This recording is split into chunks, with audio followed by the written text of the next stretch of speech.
Vazamento importante de informações no Palmeiras via hacker. Vídeo de hoje do canal do Nicola traz mais detalhes dessa história e fala também sobre a chance de o Flamengo perder Lohan, seu grande astro das categorias de base, alvo do Manchester City. Conto ainda sobre o São Paulo, que está perto de anunciar o maior patrocínio da barra da camisa em toda a sua história.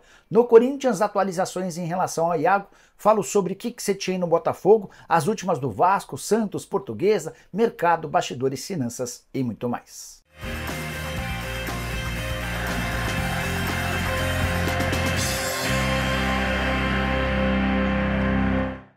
Fala aí pessoal, eu sou Jorge Nicola, bem-vindos a mais um vídeo do canal. Para quem não me conhece, jornalista esportivo, trabalhando no meio desde 2000 com passagens por vários veículos importantes, e a missão por aqui é deixar você por dentro de tudo que está rolando com o seu clube do coração para não perder nada. Aperta o botão vermelho de inscreva-se, ativa todas as notificações e também deixa seu like, combinado? Bora contar que todo esse conteúdo é um oferecimento de 1xBet, a mais antiga parceira do canal do Nicola, e nessa segunda-feira de data FIFA, muitos amistosos internacionais na tela com os meus palpites.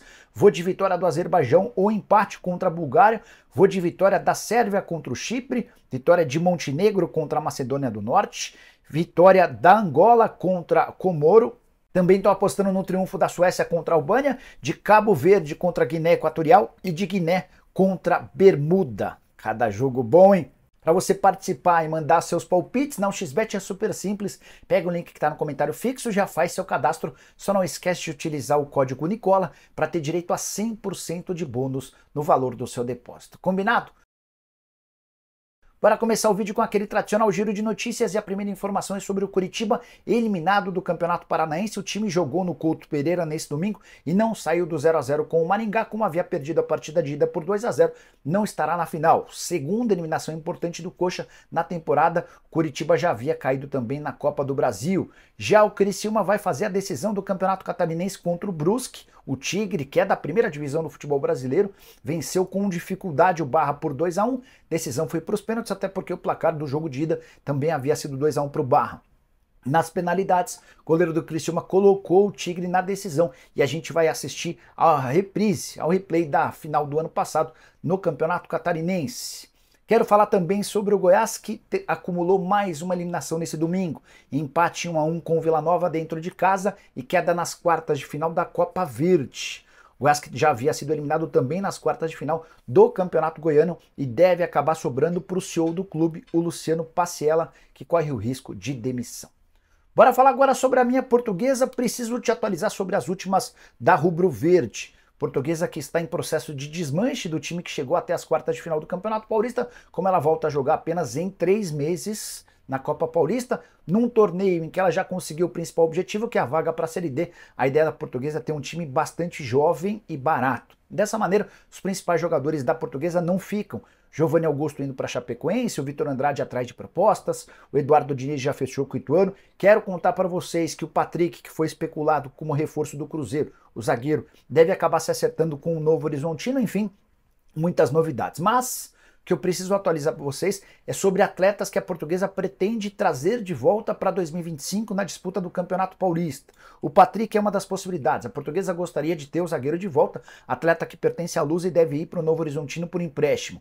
Eduardo Diniz, lateral esquerdo, Giovanni Augusto, meio atacante, Ricardinho, volante, Robson, zagueiro e Tauan, também volante, são os alvos da diretoria para 2025. A Portuguesa não quer perder contato com esses atletas para que eles possam formar a espinha dorsal da Portuguesa da próxima temporada. A Luz aqui em 2025 disputa a Série 1 do Paulista e a Série D do Brasileiro. Só mais uma informação sobre a Portuguesa: o volante lateral Hudson, revelado na base da Lusa, que esteve emprestado ao Patrocinense, volta para jogar a Copa Paulista, atleta que pelo time mineiro fez 8 partidas e 2 gols. Hora de falar sobre o Botafogo e a chance de Quique Setien, ex-técnico do Barcelona, assumir o clube. Vale a lembrança de que o Botafogo perdeu alguns dias importantes em negociações com Carlos Carvalhal. O técnico português deixou bem claro que prefere trabalhar na Europa, especialmente na Inglaterra, e diante do não acordo, houve uma mudança no alvo de John Textor, dono da SAF do Botafogo, passou a tratar com Quique Setien, técnico espanhol, 65 anos de idade, desempregado desde setembro do ano passado, quando acabou demitido pelo Villarreal. O grande trunfo do Quique Setien é ter passado pelo Barcelona, Fez um bom trabalho no Barça? Não. Passagem discreta, temporada de 2020 com direito a uma eliminação vexatória diante do Bayern de Munique. De qualquer forma, é alguém com um currículo interessante, passagens, por exemplo, pelo Betis, pelo Barcelona, pelo Villarreal, e alguém certamente com mais nome e com mais currículo do que os técnicos estrangeiros que o futebol brasileiro costuma empregar. As negociações entre o John Textor e o Setien estão em fase inicial e a ideia é que ele possa ser contratado ao longo da semana. Assim que tiver qualquer novidade sobre o tema eu conto para vocês. Combinado? Hora de falar sobre um time inglês de olho em 2 jogadores do Atlético Mineiro. O presidente Sérgio Coelho revelou em uma entrevista nesse domingo que o Everton da Inglaterra gostaria, ou monitora, não vou dizer gostaria, acho que monitora, está de olho no atacante Alisson, no recém-chegado Bryan Palacios. A frase do presidente foi a seguinte: um representante do Everton da Inglaterra falou com o Fernando, que está monitorando o Bryan Palacios e o Alisson. O Fernando, a quem o presidente se refere, é o chefe de scout do SIGA, que é o Centro de Inteligência do Atlético. Não há proposta na mesa, mas esses 2 jogadores estão sendo monitorados e se continuarem evoluindo, a tendência é que eles possam receber propostas. O Alisson, jogador da base do Atlético, só 18 anos de idade, temporada atual de 6 jogos, 1 gol e 1 assistência. Chamou demais a atenção o fato dele não ter sido utilizado no último jogo contra o América por opção do Felipão. Já Bryan Palacios, recém-contratado, 21 anos de idade, vem do Atlético Nacional da Colômbia, também já havia disputado o pré-olímpico pela seleção dele. Só para completar sobre o Galo, importante contar que vazou durante o fim de semana um documento que o Atlético usou para convencer o Gabriel Milito a se tornar treinador. O anúncio já aconteceu, o Milito é o novo técnico do Galo e inicia seus trabalhos hoje. Nesse documento, com 32 páginas, o Milito se deparou com várias informações importantes do Galo. E a que mais chamou a atenção é que o Atlético colocou os nomes de Pedrinho, Patrick, Allan Kardec e Vargas em vermelho. Ou seja, de uma maneira distinta em relação ao restante do elenco. Esses atletas devem ser negociados, pelo menos não fazem parte dos planos dos dirigentes atleticanos. Hora de falar sobre a 777, informação importante e exclusiva. Vasco tem pago absolutamente em dia salários e direitos de imagem de atletas, mas tem tido dificuldade em fazer o pagamento das comissões aos empresários responsáveis pelas transferências desses jogadores.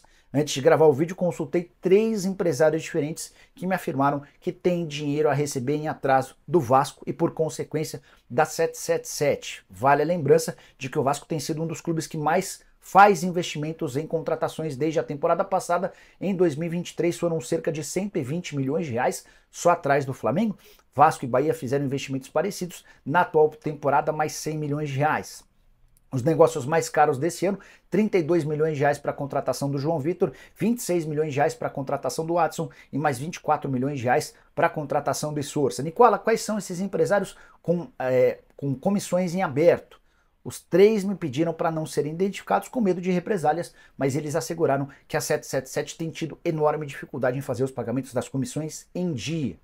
Nicola, mas será que esse tipo de atraso pode acabar surtindo alguma situação em relação ao Pedrinho? Só para lembrar o presidente do Vasco, isso eu já contei para vocês faz tempo, busca por erros da 777 para tentar tirá-los do poder, para fazer com que essa parceria seja extinta. Não dá para dizer que a partir de atrasos nos pagamentos das comissões a empresários, isso possa refletir ou resultar numa rescisão de contrato. Vai precisar haver certamente causos mais importantes. E tem muito torcedor do Vasco que está torcendo para que a 777 deixe o clube.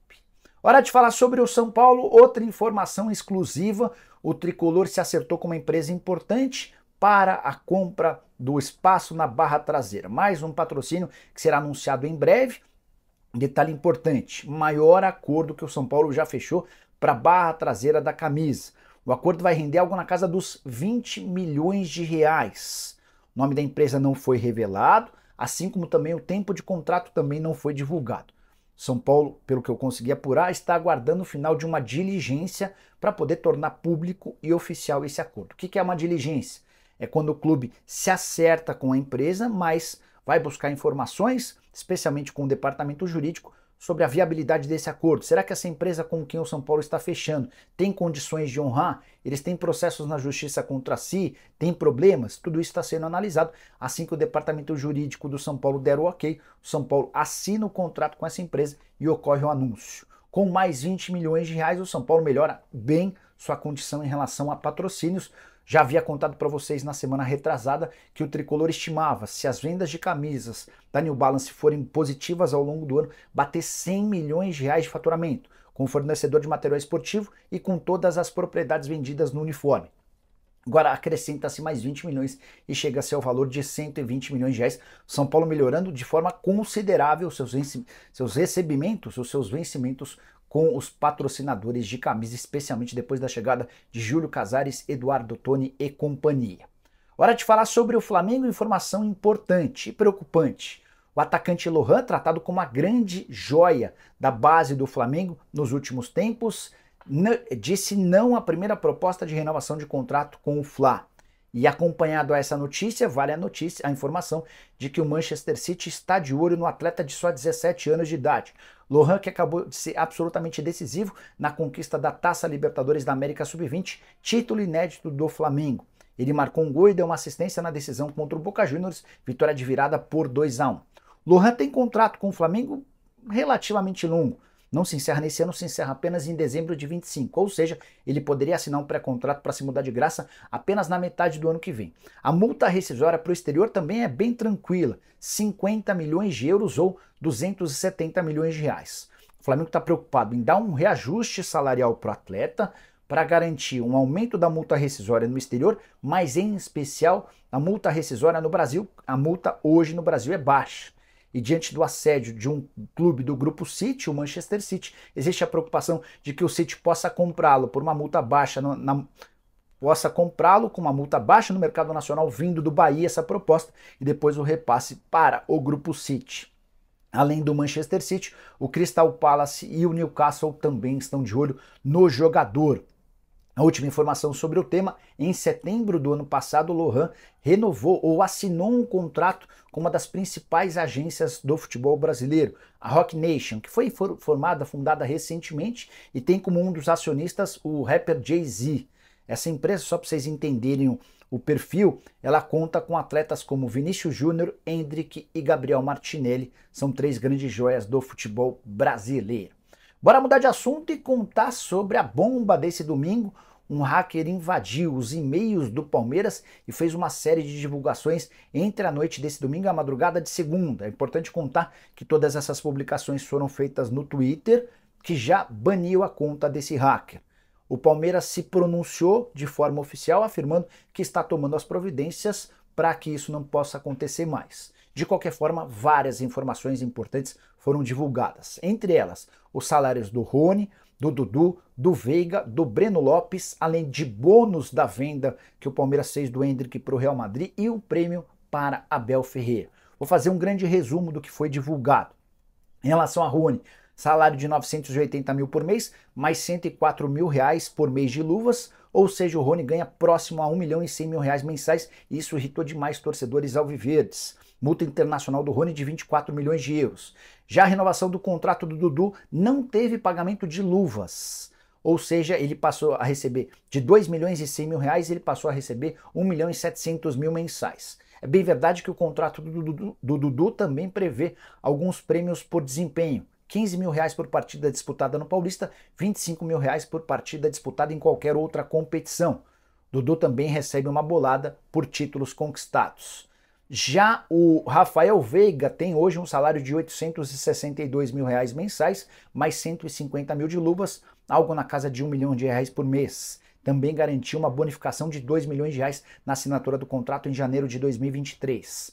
Quero contar sobre Abel Ferreira, que ganhou 9 milhões e meio de reais pelo título do Campeonato Brasileiro, além da classificação para a Libertadores da América. Esse prêmio já estava previsto em contrato e será pago nos meses de fevereiro, março e abril desse ano. Sobre o Endrick e os bônus, vou preparar um outro vídeo para trazer todos os detalhes dessa negociação com o Real Madrid. O que você pensa sobre o vazamento das notícias? De quem é a culpa? O quanto isso pode ser considerado um conteúdo confiável? Usa o espaço para comentário e deixe a sua opinião, beleza? Quero fechar o vídeo para falar sobre Iago, meio atacante do Nova Iguaçu e especulado desde a semana passada como possível reforço do Corinthians. A informação foi trazida em primeira mão pelo Renato Nalesso, mais conhecido como Cascão, diretor do programa do Neto.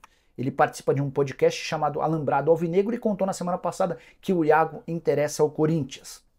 mandei mensagem na manhã dessa segunda-feira por um dirigente importante do Timão. Essa pessoa admitiu que o nome do Iago está sendo avaliado pelo Cifute, Centro de Inteligência de Futebol do Corinthians. O Timão ainda não tomou a decisão de abrir negociações, porque avalia se o atleta de 22 anos de idade, que não conseguiu jogar no Fluminense, mas vai muito bem no Nova Iguaçu, teria experiência e, mais do que isso, teria coragem, teria personalidade para jogar num time grande como o Timão. Essa é a grande dúvida que existe dentro do Cifute antes de abrir negociações. Atleta que está emprestado ao Nova Iguaçu até setembro, data em que termina a Série D do Brasileiro, mas que não deve continuar no Nova Iguaçu. Recentemente o Iranildo, que é pai do Iago e também seu empresário, deu uma entrevista a um podcast afirmando que não pretende devolver o seu filho ao Fluminense se não for para ter oportunidades. Ele lembra que durante 1 ano e 2 meses o Iago passou despercebido, ninguém deu chances para que ele pudesse jogar no Fluminense, se referindo obviamente ao Fernando Diniz, e é isso que ele não quer para o filho dele daqui para o restante. Então, se o Fluminense não indicar que pretende utilizá-lo, o Iranildo vai buscar um outro clube disposto a comprar o jogador. O que você pensa sobre o Iago? Temporada atual com a camisa do Nova Iguaçu de 12 jogos, 3 gols e mais 3 assistências, 22 anos de idade, tem muito talento. Só que ele ainda oscila muito dentro do jogo, vive momentos muito bons e momentos de esquecimento. Então acho que ele precisa ser um pouquinho mais regular, mas me parece bastante promissor. Também queria saber a sua opinião, pedir para você deixar like, se inscrever no canal. A gente volta assim que surgir notícia. Abraço, tchau!